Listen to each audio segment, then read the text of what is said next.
Donc, bonjour Madame Levaque, vous êtes professeure de géographie au Cégep Édouard-Montpetit et directrice générale de la Société historique et culturelle du Marigot, organisme en patrimoine reconnu par la ville de Longueuil et situé au 440 chemin de Chambly, dans l'ancien bureau d'enregistrement. Si vous êtes ici aujourd'hui, c'est parce que la Société historique et culturelle du Marigot a accepté de participer au projet commémoratif virtuel sur Longueuil pendant et après la Grande Guerre du XXe siècle.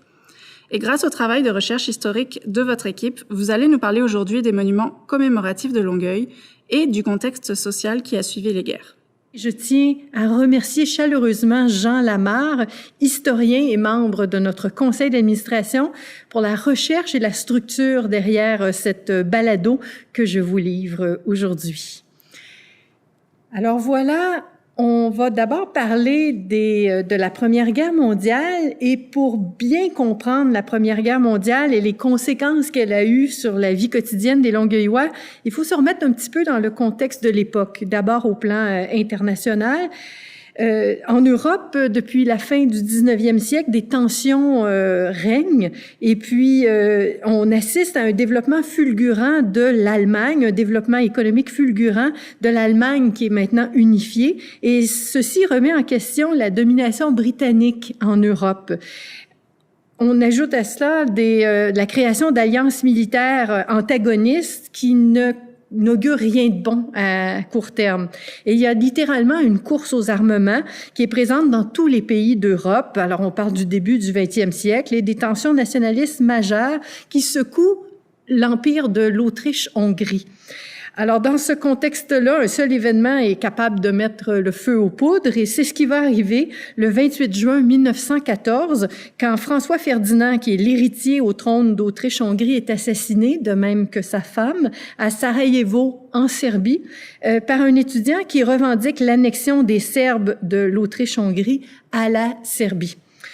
Et là, l'escalade entre l'Autriche-Hongrie et la Serbie va amener la Russie, qui est la sœur slave de la Serbie, à intervenir, et la Première Guerre mondiale est déclenchée à la fin juillet 1914. L'Angleterre est alors l'alliée de la Russie, et elle déclare la guerre à l'Allemagne, qui soutient l'Autriche-Hongrie, le 4 août 1914. Alors, il faut se rappeler que le Canada est un dominion de l'Angleterre à ce moment-là, et donc se retrouve en guerre.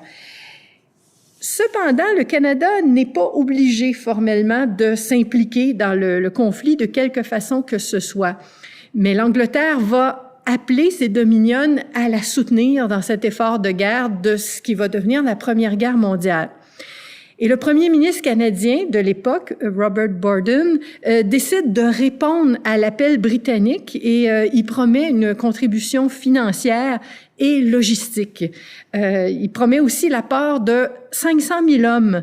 Ça signifie donc, si on se reporte à l'époque, que Borden propose d'amputer 20% de la population active masculine, qui est beaucoup masculine justement. Donc 20%, c'est énorme comme promesse avec 500 000 hommes. Les libéraux, qui sont alors dirigés par Wilfrid Laurier, sont d'accord avec cette contribution, mais en mettant une condition, que le recrutement demeure volontaire. Et cette idée-là est très, très importante quand on retrace l'histoire des deux grandes guerres, et en particulier pour ce qu'on a appelé à l'époque les Canadiens français. Alors, dès le 18 août 1914, donc on est 14 jours, 2 semaines après le déclenchement de la guerre, le Parlement canadien vote ce qu'on appelle la loi des mesures de guerre, et ça permet au caucus ministériel d'exercer tout le pouvoir en cas d'urgence. Et dès octobre 1914, un premier contingent de 32 000 Canadiens, tous des volontaires, rappelons-le, est envoyé en Europe. 32 000 sur les 500 000 qui étaient prévus. Il y a une certaine excitation qui marque le début de la guerre avec ces volontaires-là, mais malgré ça, on constate déjà que les Canadiens français vont s'enrôler plus lentement que les Canadiens anglais, sentant probablement moins leur attachement aux dominions du Canada. Mais il y a quand même des francophones qui vont s'enrôler. Il reste que toute la hiérarchie militaire est anglophone, et les francophones sont moins à l'aise dans ce climat. Et c'est à ce moment-là, justement, qu'un régiment entièrement francophone est constitué, le 22e régiment. dont on entend régulièrement parler, totalement francophone, donc, qui va être créé le 14 octobre 1914. À Longueuil, le début de la guerre va modifier de façon sensible, comme ailleurs au pays, la ville de Longueuil. À cette époque-là, la ville où l'ensemble que ça constituait est essentiellement rural. La population est essentiellement rurale et ça donne des activités agricoles. Et en plus, la population est aux prises, la ville est aux prises avec des inondations printanières qui mettent à mal les infrastructures. Presque chaque année, il y a des inondations très importantes. D'ailleurs, l'année précédente, en 1913, il y a eu des inondations gigantesques. On a sur le territoire des noyaux villageois, sur le territoire de ce qui va devenir Longueuil, un noyau villageois Longueuil même, là, le vieux Longueuil, à Saint-Hubert également, et on a également Saint-Lambert un peu plus loin, Mackayville qui va faire partie ultimement de Saint-Hubert, puis après ça, aujourd'hui, qui va être annexé à Longueuil. Mais ce sont des petits noyaux villageois, tout petits, entre lesquels il y a des champs en quelque sorte. La guerre va contribuer à modifier cette situation-là, puis va permettre littéralement à Longueuil, comme à beaucoup d'autres villes, d'entrer dans une phase accélérée d'industrialisation. En effet, dès le début du conflit, l'entreprise sidérurgique britannique de Longueuil, qui s'appelle Armstrong Whitworth, va obtenir des contrats de production et va embaucher environ 800 ouvriers. Donc, ça va créer vraiment de l'emploi. Cette compagnie, la Armstrong, qui est la plus grande industrie de Longueuil, va bénéficier largement des commandes militaires. Donc, ça va entraîner une relative prospérité, si on veut. Pendant ce temps-là, à cette époque, les logements se font rares à Longueuil, de sorte que plusieurs ouvriers doivent habiter Montréal et faire la navette matin et soir pour aller travailler et revenir à la maison, des ouvriers qui travaillent à la Armstrong. Ils payent le tramway, parce qu'il y a un tramway à ce moment-là, 10 sous le passage. Pendant ce temps-là, il y a une entreprise aussi qui va s'installer dans ce qui est le vieux Longueuil aujourd'hui, sur la rue Saint-Laurent, entre Monterville et Châteauguay, la Stowell Screw Company, qui s'installe à Longueuil à cette époque et qui va employer plus d'une vingtaine d'ouvriers et verser près de 10 000 $ en salaire annuellement, ce qui était vu comme un excellent salaire à l'époque. Aujourd'hui, la Stowell Screw Company n'existe plus et à cet endroit, il y a plutôt des condominiums, le condominium le Square. De nombreuses activités vont être organisées à Longueuil ou dans ce qui est Longueuil aujourd'hui pour soutenir l'effort de guerre. Il y a au-delà de la mobilisation, du recrutement de volontaires, il y a un effort qui est consenti par la population longueuilloise. Par exemple, on va créer des campagnes de financement, on va stimuler l'achat de bons de la victoire, on va aussi encourager des souscriptions pour construire des hôpitaux militaires en Europe. On va organiser également la collecte et l'envoi de vêtements et de médicaments via la Croix-Rouge.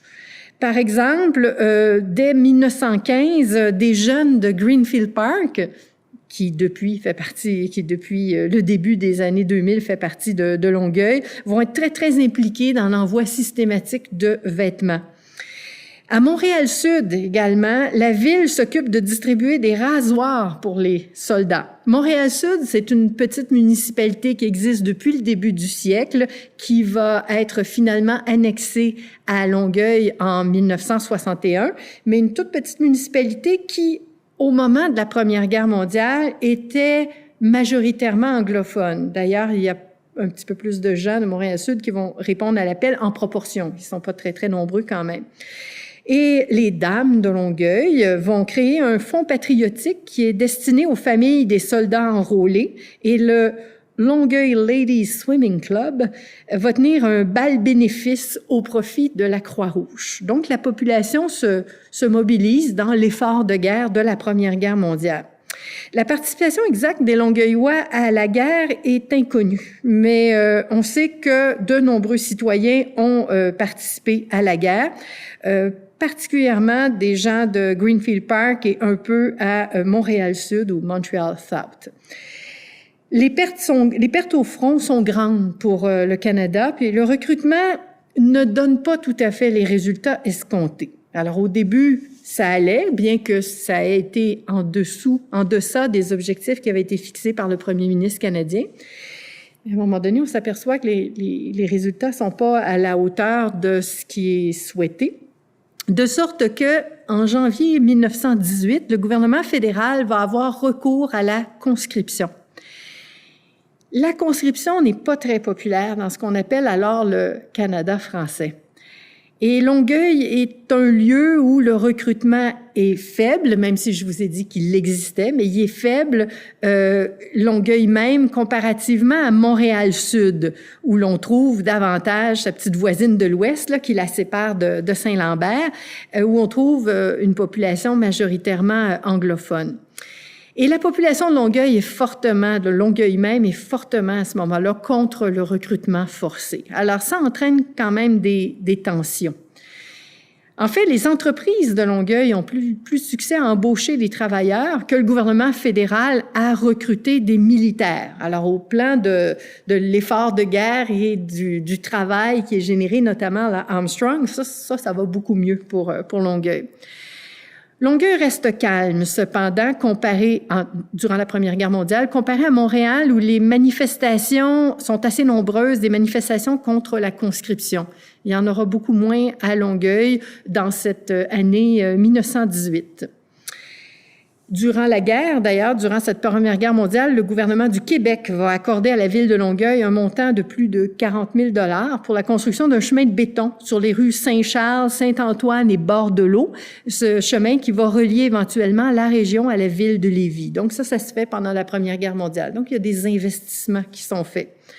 La fin de la guerre est en vue au printemps 1918, mais une autre catastrophe s'abat sur le pays à la fin septembre, la grippe espagnole. Les Longueuillois sont gravement touchés par cette grippe, davantage que par la guerre, selon l'historien Robert Rumilly. Il faut rappeler qu'à l'échelle mondiale, la grippe espagnole a fait entre 50 et 100 millions de victimes, soit 3 fois plus que la Première Guerre mondiale. Donc, ça a été absolument épouvantable comme épidémie. Face à cette épidémie, les autorités vont donc suspendre l'appel aux conscrits et la chasse aux insoumis qui accompagnait cet appel aux conscrits. Les autorités ecclésiastiques vont même suspendre la célébration de la messe. Alors, c'est ce qui se passe en temps d'épidémie. Alors, en 2020, ça nous dit quelque chose. La guerre va se terminer donc avec la victoire des Alliés le 11 novembre 1918, une date qui est devenue le jour du souvenir, le 11 novembre, date qui marque aussi la fin de la conscription et qui va accompagner aussi le ralentissement de l'épidémie de grippe espagnole. À Longueuil même, un comité, suite à la guerre, un comité va être formé pour l'érection d'un monument aux morts de la guerre et on va demander au ministre de la Milice de réserver à Longueuil 2 canons pris à l'ennemi pour encadrer le monument. De sorte que on va ériger le monument aux braves de Longueuil au parc Saint-Jean-Baptiste près du poste d'incendie. Près du poste d'incendie qui se trouve donc au 300 Saint-Charles, c'est-à-dire dans ce qui va être à côté de ce qui va être l'hôtel de ville pendant un certain temps. Alors, le monument aux braves de Longueuil, il s'agit d'une sculpture d'Émile Brunet, une sculpture qui lui a été commandée, qui va être inaugurée le 11 novembre 1923. Donc 5 ans après la fin de la Première Guerre mondiale. Et ça rend hommage aux Longueuillois qui ont perdu la vie lors de la guerre et qui sont enterrés en Europe. On veut les saluer.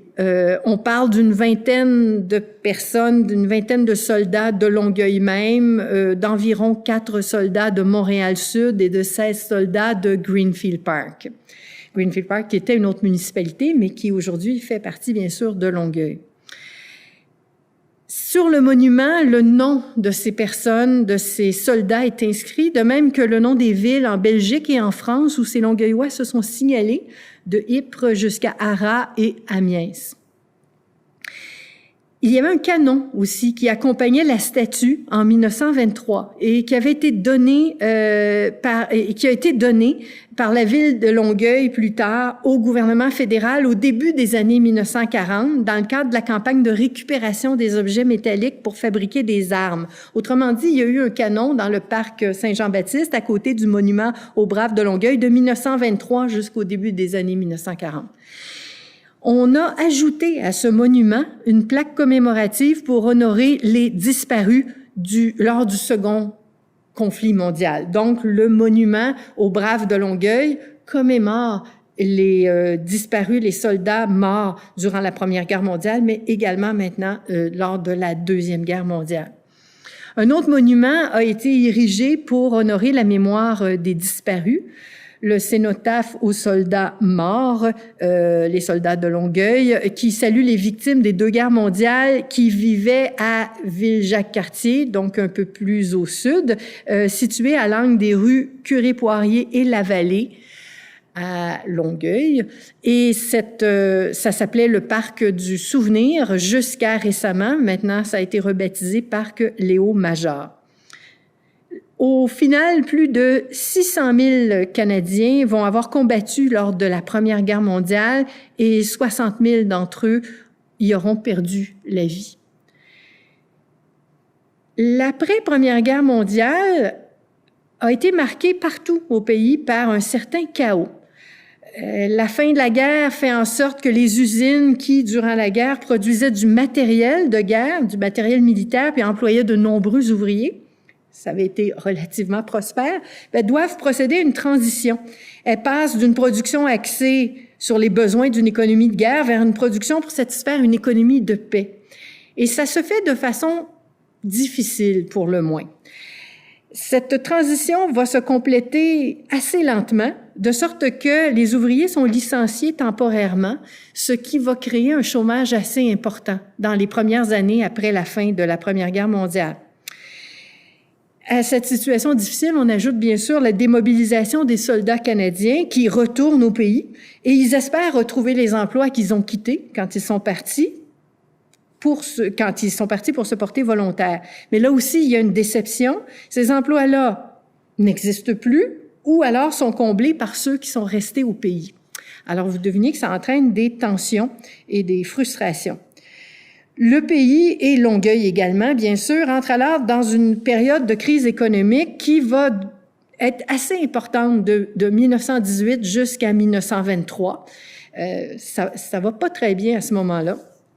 Par la suite, ça va se rétablir légèrement, mais ensuite, à la fois le pays et Longueuil vont être touchés par la crise économique qui va s'amorcer en 1929-1930 et qui va marquer la décennie 1930. Donc, si ça a mieux été de 1923 à, mettons, 1929, ça n'a pas été très, très long comme période d'accalmie, en quelque sorte.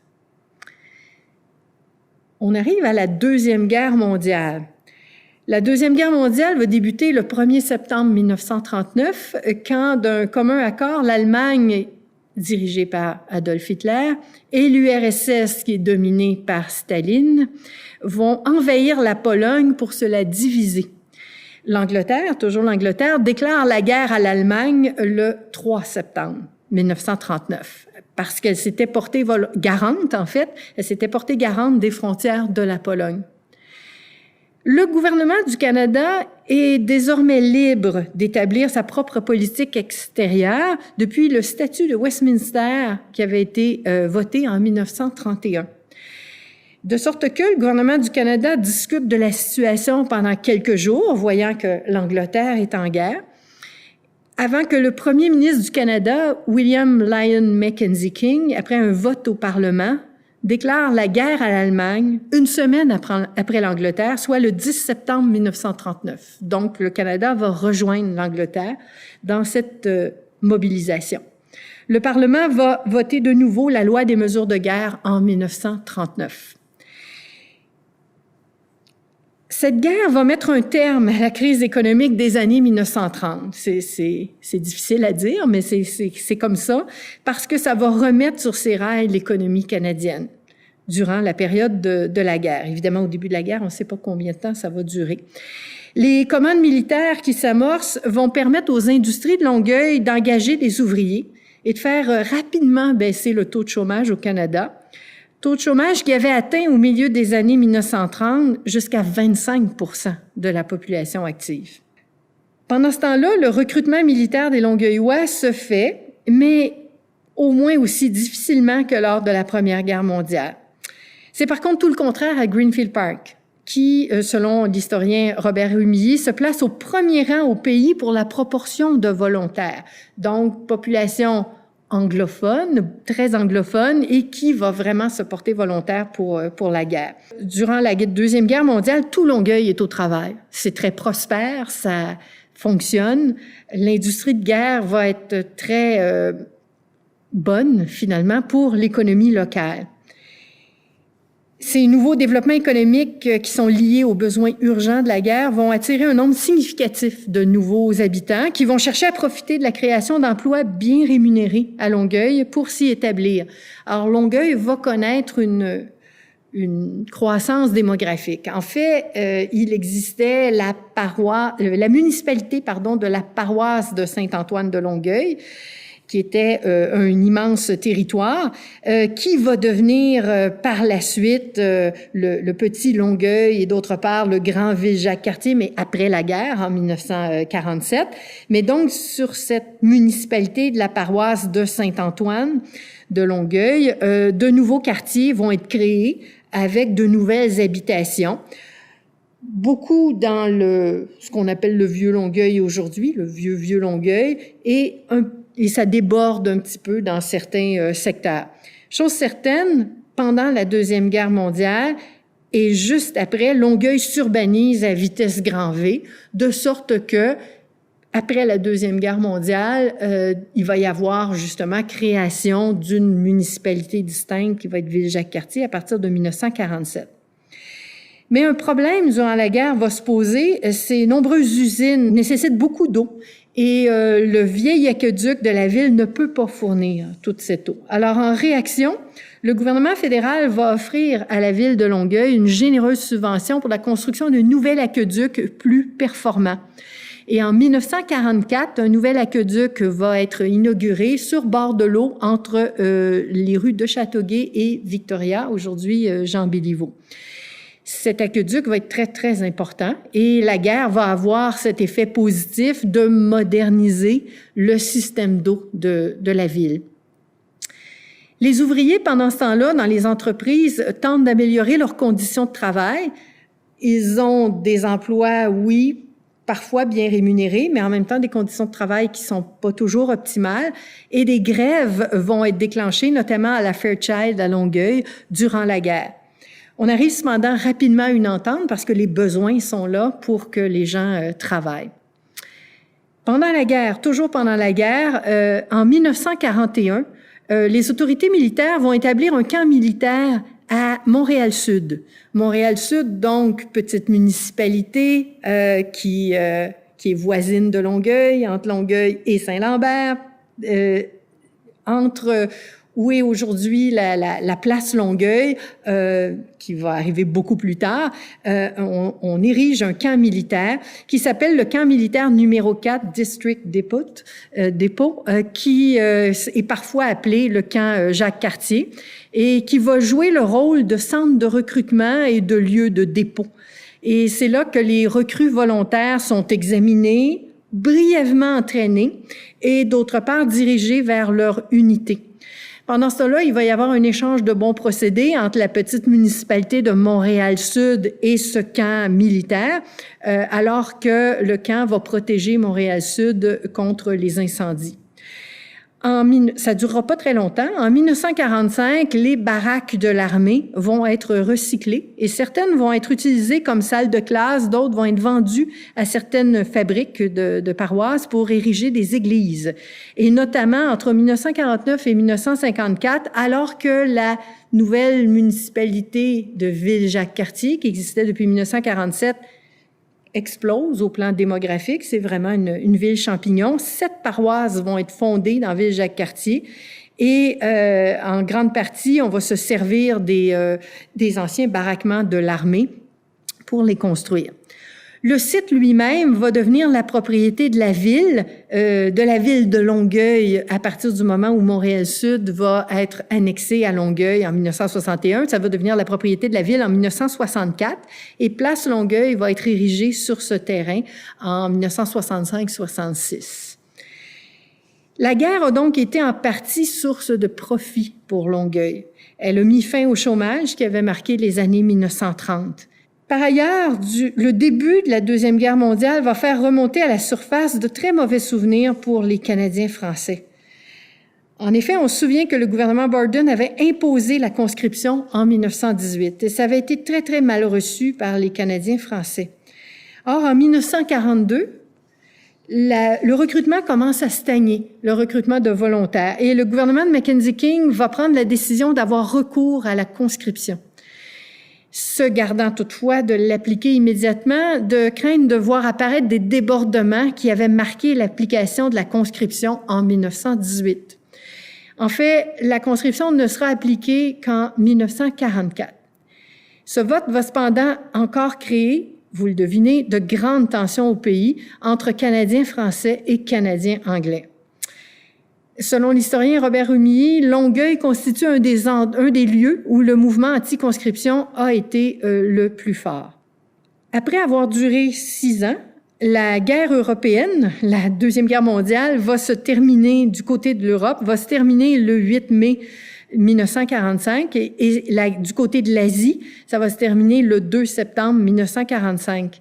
En tout, près d'1 million de Canadiens et Canadiennes ont combattu en Europe. 42 000 d'entre eux et d'entre elles y ont perdu la vie. Les Canadiens ont eu à se sont signalés en Asie, à Dieppe en 1942 et lors du débarquement de Normandie de 1944. Après la Deuxième Guerre mondiale, le gouvernement fédéral se rappelle le chaos socio-économique qui avait marqué la fin de la Première Guerre mondiale. On se souvient que pendant 5 ans à peu près, ça avait été assez difficile, la transition vers une économie de paix. Alors, le gouvernement fédéral en a tiré des leçons et entend bien prendre des mesures pour que les problèmes subis au sortir de la Première Guerre mondiale ne se reproduisent plus. D'abord, la démobilisation n'est pas généralisée, puis elle va s'effectuer par étapes. Donc, les soldats ne reviendront pas tous d'un coup, ce qui a pour conséquence de ne pas encombrer rapidement le marché du travail. Ensuite, le gouvernement va offrir des options aux vétérans qui reviennent du front. Certains ont quitté le pays en bas âge et n'ont pas terminé leur scolarité. C'était quand même d'assez jeunes hommes. Le gouvernement canadien leur offre la possibilité de retourner sur les bancs d'école pour parfaire leur éducation et donc les extraire pour quelques années du marché du travail. Donc les perfectionner, puis en même temps, ça fait une pression moins forte sur le marché du travail. Le gouvernement va aussi mettre à jour la loi sur les terres qui était destinée aux anciens combattants, qui avait été votée en 1919 pour aider les vétérans à s'installer sur une terre. Cette loi est modifiée après la Deuxième Guerre mondiale pour faciliter l'achat de biens agricoles. Mais également, le gouvernement va proposer aux vétérans, via la nouvelle Société canadienne d'hypothèque et de logement, la SCHL, de devenir propriétaires de maisons à coût très bas.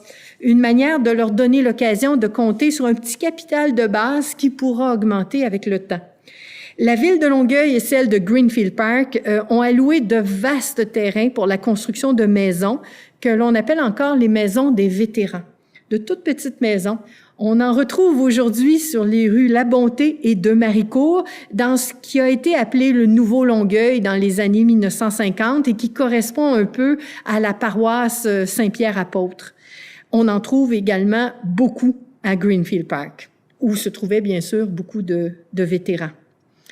Les Longueuillois, qu'ils soient ouvriers ou militaires, ont pu compter durant la guerre sur un salaire relativement régulier, assez régulier, et lorsque la guerre se termine, ils peuvent donc compter aussi sur une épargne significative compte tenu du rationnement. Oui, ils ont été rationnés, mais en même temps, ils n'ont justement pas dépensé, de sorte que l'après-guerre va permettre la reprise de la consommation. Et ça va ouvrir, pas seulement à Longueuil, un peu partout au pays, ça va ouvrir la voie aux 30 Glorieuses, qui sont 30 années entre 1945 et 1975 à peu près, marquées par une grande consommation, une grande prospérité et l'entrée du Canada dans la modernité. Et ça va marquer l'ensemble du territoire et ce sera très différent de ce qui se sera passé après la Première Guerre mondiale. Longueuil sort donc de la Deuxième Guerre mondiale largement transformé et bien positionné, surtout qu'il y a eu plusieurs industries qui ont roulé à vive allure. Après un essor démographique majeur, la population va passer de 18 165 habitants en 1941 à 58 012 habitants en 1951. Donc, elle va gagner en 10 ans 40 000 personnes et elle va plus que doubler sa population, soit une augmentation donc de 40 000 habitants en 10 ans et va pouvoir compter sur une économie vigoureuse avec le développement de secteurs économiques souvent de pointe. Et on va s'assurer que les commandes militaires et l'expertise développée pendant la guerre puissent se transposer dans une économie de paix. Pour souligner l'effort des Longueuillois, un monument va être installé dans le parc du Souvenir, dans Ville-Jacques-Cartier à ce moment-là, parc du Souvenir devenu depuis le parc Léo-Major, le cénotaphe que j'ai évoqué plus tôt, et d'autre part, un monument aux héros de Dieppe, beaucoup plus tard, va être installé au sujet pour commémorer le débarquement de Dieppe qui avait coûté la vie à 900 Canadiens. Et c'est Wilfrid Galarno, un Longueuillois qui avait combattu lors de la Première Guerre mondiale et dont le fils Roland avait perdu la vie à Dieppe, qui a eu l'idée d'ériger ce monument. Et en août 1971, après de nombreux aléas, mais soutenu par le maire de Longueuil, Marcel Robida, lui-même ayant participé à la guerre à partir de 1943 avec les fusiliers Mont-Royal. Donc, le monument aux héros de Dieppe a finalement été érigé devant le métro Longueuil. Il a été depuis déménagé dans le parc du Souvenir avec l'autre monument, parc du Souvenir devenu le parc Léo-Major. La ville de Longueuil et ses composantes, ses anciennes composantes maintenant annexées et fusionnées, on peut penser à Montréal-Sud, à Ville-Jacques-Cartier bien sûr, mais ça va venir plus tard, et d'autre part Saint-Hubert et Mackayville et également Greenfield Park ont donc été marqué par la Deuxième Guerre mondiale, comme il l'avait été par la Première Guerre mondiale également, à divers égards, par une prospérité relative, et ça s'est mieux déroulé la suite de la Deuxième Guerre mondiale que la suite de la Première Guerre mondiale. Et ça a laissé des traces dans notre paysage, notamment avec les maisons des vétérans. C'était donc le portrait de Longueuil pendant et après les deux conflits mondiaux du 20e siècle qui ont marqué le paysage de Longueuil, qui ont marqué la population de Longueuil également et dont on devrait se souvenir davantage. Merci. Merci Madame Levac d'avoir participé au nom de la Société historique et culturelle du Marigot et en vous souhaitant une bonne journée. Merci beaucoup de m'avoir invitée. Bonne journée.